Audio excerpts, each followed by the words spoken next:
चलो बच्चे, सबसे पहले हम फिगर को समझाने की कोशिश करते हैं, क्योंकि सबसे इंपॉर्टेंट क्या होता है, फिगर होता है। देखो इस फिगर में आपको इस लाइन का मतलब समझती है ना, ऐसे जो लगा हुआ है, इसका मतलब समझो ये ए बी जो है बाबू, ये किसके बराबर है तुम्हारा, ए सी के बराबर है। क्लियर। आपको प्रॉपर्टीज बताएं हैं, अगर ये दोनों साइड बराबर है, इसीलिए एंगल ये एक जो है ये बराबर हो जाएगा 2 का। ठीक है।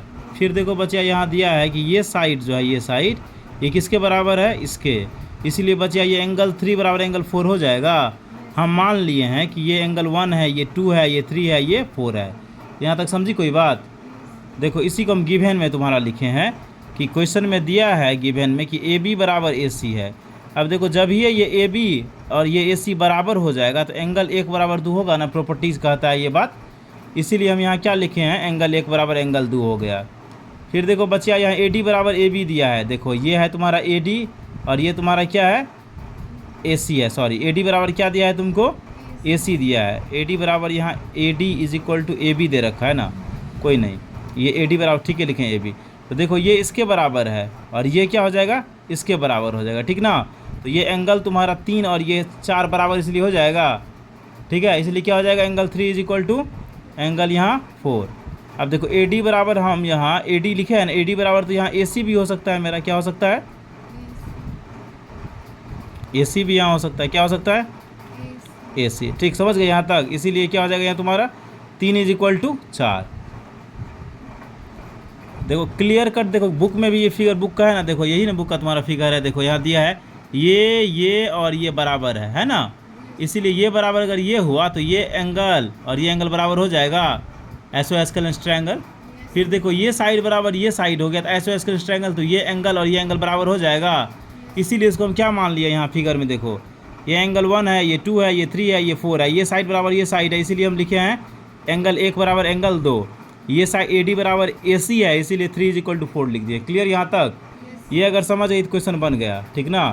अब लिखे हैं in triangle B C D. हम क्या लिखे हैं यहाँ, देखो in triangle B C D, ये है आपका बी, ये है सी, ये है डी।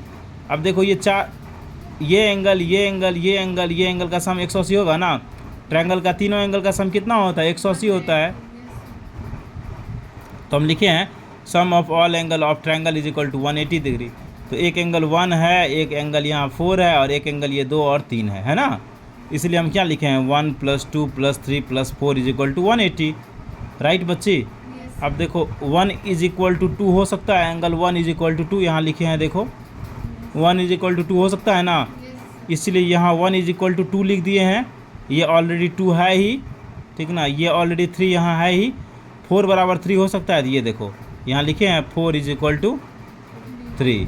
3 इज इक्वल टू 4 बोलो या 4 इज इक्वल टू 3 हो, बात इक्वल है, इसीलिए यहाँ 4 इज इक्वल टू 3 लिख दिए। ठीक है बच्ची। अब देखो एंगल 2 क्या गो है, 2 गो है, तो 2 एंगल 2 लिख दिए हैं। एंगल 3 कितना है, 2 है, 2 है ना, इसीलिए 2 एंगल 3 लिख दिए इज इक्वल टू 180। अब इसमें दोनों में कॉमन हम 2 ले लिए, इसीलिए angle 2 + angle 3 is equal to 180। ये 2 इधर आ गया तो 180/2 हो गया, यानी कि एंगल 2 + 3 इज बराबर क्या हो गया, 180/2। तो angle 2 + angle 3 is equal to 90। अब 2 + 3 क्या है, ये देख लो, यही ना 2 + 3, इसका नाम क्या है, एंगल बी सी डी है ना। तो प्रूफ हो गया तुम्हारा B C D is a right angle. यही ना प्रूफ करने के लिए कह रहा था। ये बात को समझी, इस क्वेश्चन को समझी तुम लोग। अब क्लियर समझ गए ना।